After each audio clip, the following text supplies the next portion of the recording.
Bonjour à tous, j'espère que vous allez bien. Aujourd'hui on se retrouve pour le 10e épisode de la série où on note la saison d'un club. Et pour cet épisode, on va faire le Bayern Munich. Juste avant de commencer, n'hésitez pas à liker la vidéo, à la commenter, à la partager et à vous abonner, ça m'aide vraiment énormément. Merci à tous ceux qui le feront. Pour rappel, afin de noter la saison d'un club, on revient d'abord sur les transferts réalisés par le club, c'est-à-dire les départs et les arrivées, les résultats tout au long de la saison et enfin la qualité du jeu produit pour attribuer une note finale. Concernant les arrivées pour le Bayern Munich, Michael Olise a été acheté pour 53 millions d'euros, Palhinha pour 51 millions, Hiroki Ito pour 23,5 millions, Brian Zaragoza pour 13 millions, Urbig 7 millions et enfin Armindo Siev pour 1,5 million. Concernant les départs, le Bayern Munich a vendu De Ligt pour 45 millions, Mazraoui pour 12 millions, Malik Tillman pour 12 millions, Mathys Tel pour un prêt payant de 10 millions d'euros en hiver et Brian Zaragoza pour un prêt payant de 250 000 euros. Le bilan du mercato, c'est donc un bon mercato, même très bon mercato de la part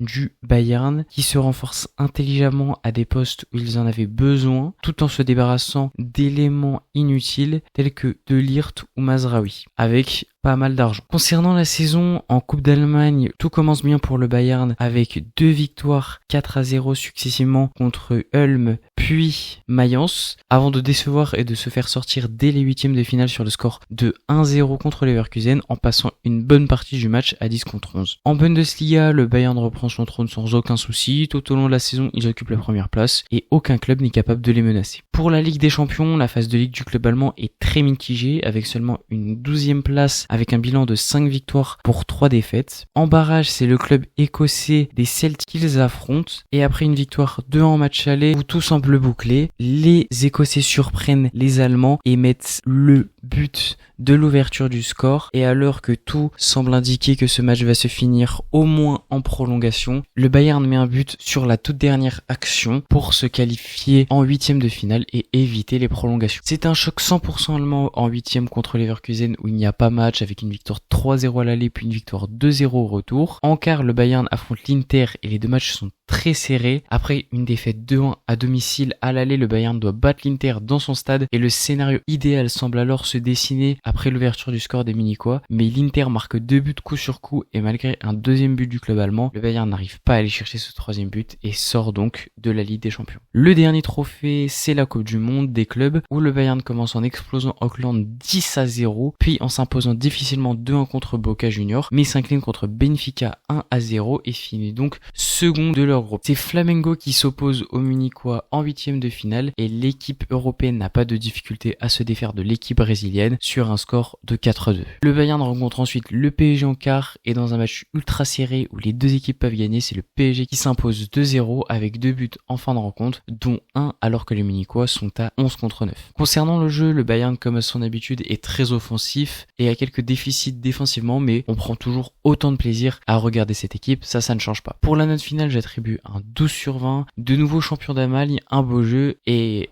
c'est tout, en fait, c'est ça le problème. Aucun autre trophée et des déceptions dans les autres compétitions. Oui, le Bayern a retrouvé son trône en Allemagne, mais compagnie a encore beaucoup à faire et au vu du standing du Bayern, ça ne peut pas être plus qu'une saison moyenne pour ce club qui se doit bien évidemment de viser l'excellence. Voilà, c'est la fin de cette vidéo et de cet épisode. J'espère qu'il vous aura plu. N'hésitez pas à dire ce que vous en avez pensé en commentaire. Vous pouvez aussi me donner votre note pour le Bayern. N'oubliez pas de me follow sur tous les réseaux, que ce soit TikTok ou Insta où je republie des segments de mes vidéos d'où vous prenez celui qui vous arrange et vous le regardez. Je suis aussi bien évidemment sur Twitter. Je vous mets tous les liens en description. Vous n'avez plus qu'à cliquer pour me follow. Et moi je vous dis tchuss.